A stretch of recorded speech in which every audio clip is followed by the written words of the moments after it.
I'll never forget the moment I saw it. That ridiculous charge sitting there on my credit card statement, staring back at me like a slap in the face. $14,200. Sea breeze, jet skis, Clearwater Beach. My stomach dropped, my chest tightened, and my ears rang so loud I could barely hear my own thoughts.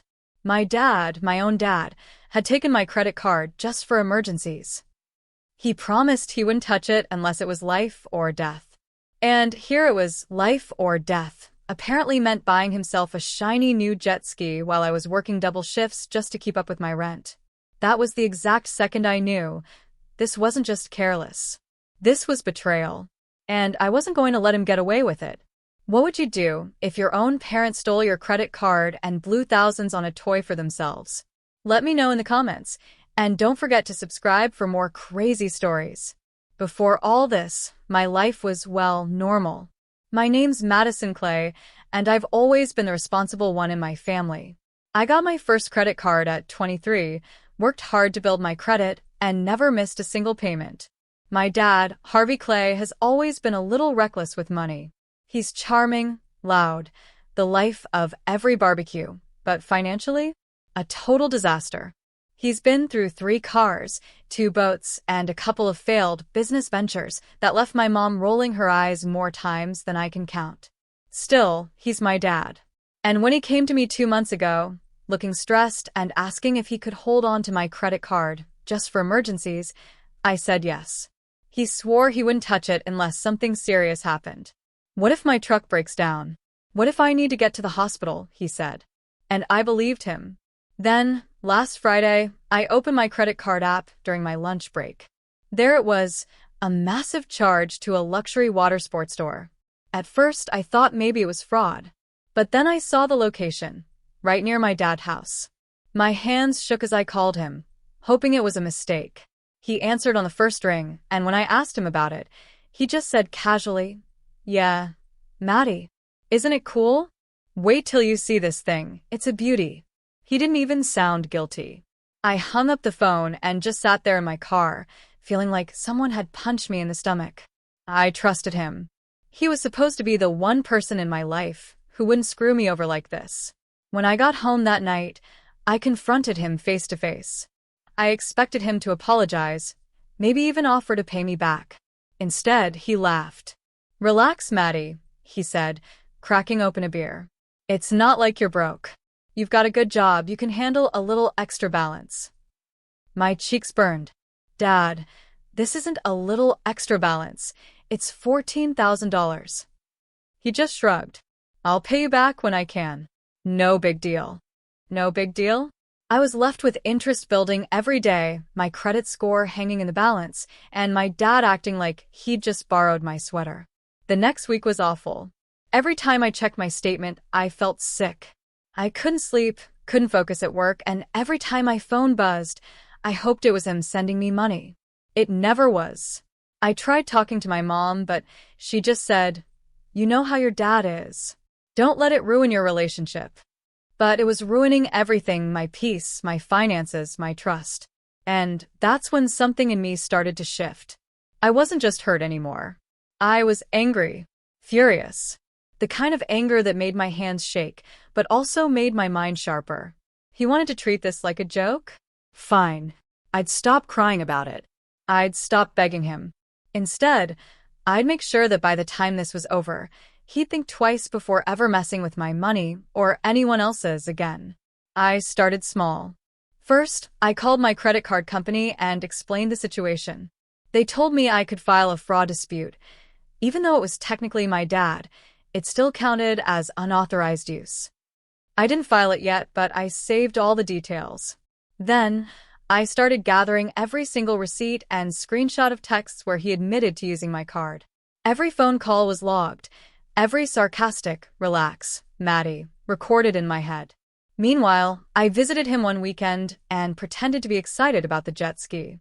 "Wow, Dad, this thing's amazing," I said, taking a million photos. Inside, I was planning my next move. Because here's the thing, my dad loves showing off. His favorite place in the world is the marina, where he can brag about whatever shiny toy he just bought. And I had a feeling that if I played this right, his precious jet ski would soon become his most embarrassing mistake. I wasn't just planning to get my money back.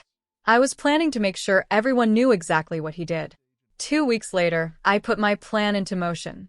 First, I filed the fraud report with my credit card company, using every piece of proof I had. They opened an investigation and temporarily refunded the charge. Then came the satisfying part. I posted those glossy jet ski photos, the ones he'd been so proud of, to our family group chat with a caption. "Here's what Dad bought with my credit card. Everyone say thanks for helping me rack up debt." The chat exploded.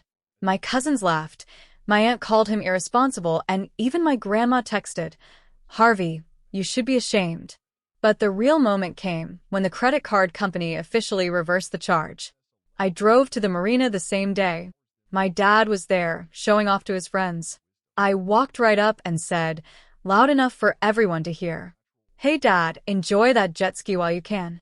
The bank is repossessing it next week." His face turned red. You reported me?" "Yes," I said, smiling for the first time in weeks. "I'm done being your free AT." His friends stared, whispering to each other as I turned and walked away. 3 days later, the jet ski was gone. And for once, my dad didn't have anything smart to say. When it was all over, I sat in my apartment and let out a deep, shaky breath. I thought I'd feel guilty. I thought maybe I'd regret embarrassing him in front of everyone. But I didn't. I felt free. For years, I'd been the good daughter, the one who bailed him out when he made bad choices, the one who covered for him with my mom, the one who kept giving and giving until I was empty. And this time, I didn't just forgive and forget. I stood up for myself.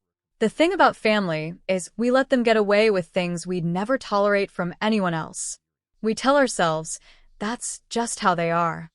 But setting boundaries, even with your parents, isn't disrespectful. It's survival. My dad and I didn't talk for a couple of weeks after that. And when he finally called, his voice was quieter. He actually said the words, "I'm sorry." It didn't erase what he did, but it was a start. And more importantly, it reminded me that my trust isn't free. It has to be earned. Since then, my life has been a lot calmer. I paid off the remaining balance on my credit card, closed the old account, and opened a new one with better fraud protection. I also set a strict rule. Nobody, not even family, gets access to my finances anymore. The best part? I took the money I'd saved from not covering my dad's mistakes anymore and put it towards something I actually wanted, a weekend getaway with my best friend to Miami. Laying on that beach, sipping a drink, I realized how different I felt. I wasn't just the girl who had been betrayed anymore. I was the girl who fought back, who refused to be taken advantage of. My dad and I still talk, but things have changed.